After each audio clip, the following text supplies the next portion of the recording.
안녕하십니까. DY 경영연구소입니다. 이번 시간에는 경영 의사결정 5번째 시간입니다. 원래 4번째 시간까지 해가지고 마무리를 지었었는데 생각해보니까 좀 더 할 게 있어가지고 5번째, 6번째를 추가적으로 만들었습니다. Make or Buy라는 제목으로 강의를 하도록 하겠습니다. Make or Buy 무슨 뜻이겠습니까? Make 제작할 것인가, or Buy 살 것이냐, 사내 제작을 할 것이냐, 외주에서 구입을 할 것이냐, 이런 거 결정 많이 하시죠? 이제 사내 제작을 하는 품목에 대해서 일부 이제 외주 아웃소싱을 시키는 경우가 많이 있습니다. 그런 걸 제조업체나 뭐 IT 업체도 그러겠고요. 그런 경우를 굉장히 많이 이제 검토를 합니다. 보통 대기업이나 중견기업 정도 되면은 자기네 인건비가 굉장히 비싸기 때문에요. 외주화를 검토를 많이 합니다. 전문적인 외주 업체에서 하는 경우가 단가가 쌀 수가 있으니까요. 자, 그러면은 여기 의사결정 5번 시트에서 정리를 해놨고요. 자, 사내 제작하는 경우에 이렇게 제가 가정을 좀 했습니다. 자, 제작 공수는 10시간이 들어가고요. 강사 임료는 시간당 3만원입니다. 그냥 제가 가정을 했습니다. 그래서 직접 인건비는 이렇게 10 곱하기 30에서 30만원입니다. 개당, 여기 단위당이고요. 30만원이고요. 제조 간접비는 제가 또 이거 가정했습니다. 200% 직접 인건비의 200%를 먹는 걸로 가정을 했습니다. 그래서 제조 간접비는 60만 원입니다. 그래서 총 제작 원가는 90만 원입니다. 개당. 한 개를 만드는데 90만 원입니다. 그런데 이 회사에서 DY 기업이죠. DY 기업에서 1년간 생산 수량이 10,000개입니다. 그럼 10,000개라면은 총 제작 원가는 90만 원 곱하기 10,000개 하면은 9억이 되겠죠. 연간 9억 어치 원가를 투입해서 만들고 있습니다.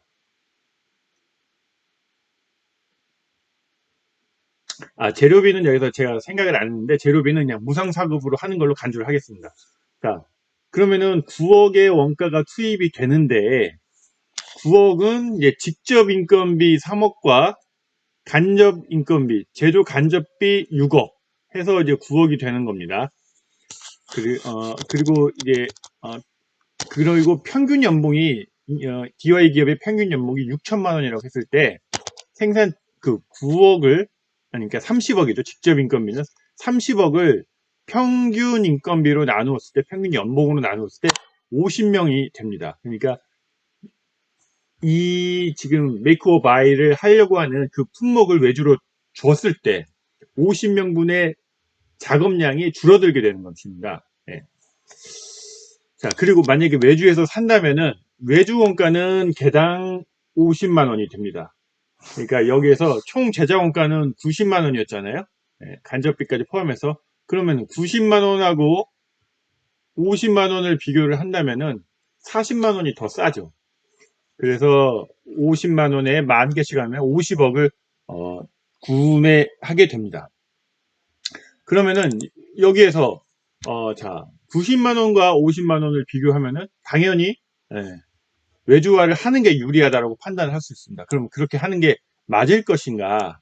그거에 대해서 좀 논해 보도록 하겠습니다. 이런 문제는 좀 이제 정답은 없을 수 있습니다. 그 회사의 상황이 어떠한가, 전략이 어떠한가, 이런 거를 종합적으로 판단을 해가지고, 검토를 하면 되겠고요. 제가 정리를 좀 해놨습니다. 여기 글씨가 좀 작아서 키우겠습니다.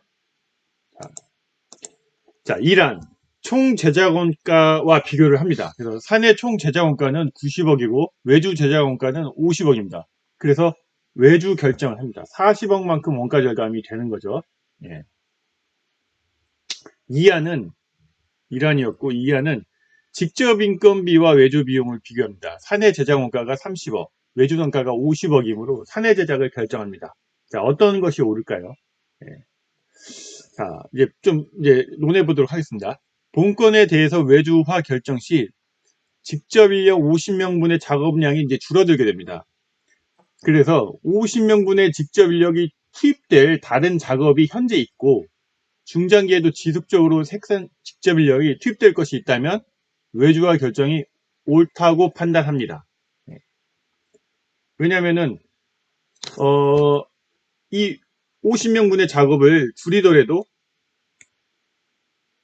생산 직접 이 인력이 들어갈 부분이 있으니까 제조 간접비율 이런 것도 떨어지지 않고 만약에 이 사람들을 50명분 외주화를 시키지 않는다면 50명분 또 추가적으로 인원 채용도 해야 되잖아요. 그 인원 채용을 해야 된다면 기업의 입장에서는 직원의 수가 늘어나는 만큼 고정비가 늘어나기 때문에 좀 별로 좋아하지 않겠죠. 예, 그래서 외주화 결정이 맞다라고 판단을 할 수가 있습니다. 하지만 섣부르게 외주화 결정을 하고 조만간 환경이 변하여 물량이 줄어 생산 직접 인력 투입될 곳이 없다면, 그러니까 여기서는 이렇게 판단을 했지만 미래는 또 알 수가 없잖아요. 그래서 다시 이런 상황이 발생한다면 이 인력들은 간접 처리되는 등 간접비가 상승하게 됩니다. 그래서 외주화 원가 절감보다 간접비 상승이 더 커서 원가 상승 요인이 되게 됩니다.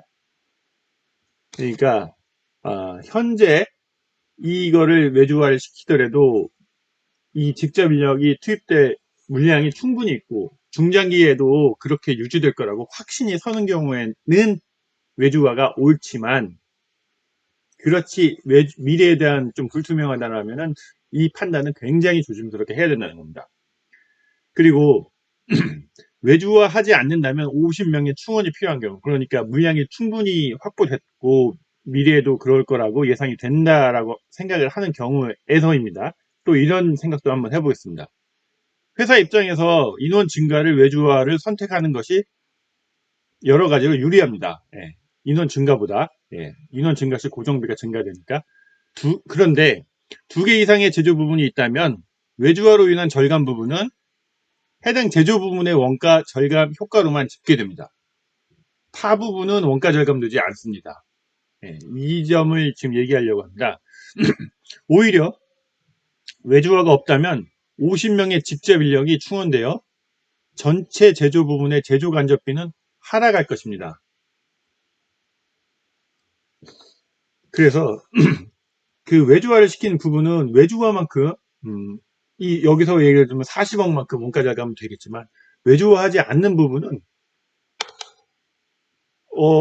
효과가 전혀 없어요. 오히려 저쪽에서 외주화를 하니까 이쪽 부분에서는 외주화를 하지 않았다면 전체적으로 제조간접비가 하락해서 그 효과를 먹었을 텐데 오히려 제조간접비 하락하지 않기 때문에 상대적으로 원가가 상승하는 그렇게 느낄 수가 있죠.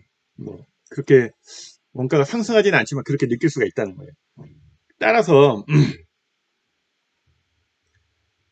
이렇게 되면은 제조 부문이 서로 경쟁적으로 외주화를 하려는 현상이 나타날 수도 있습니다.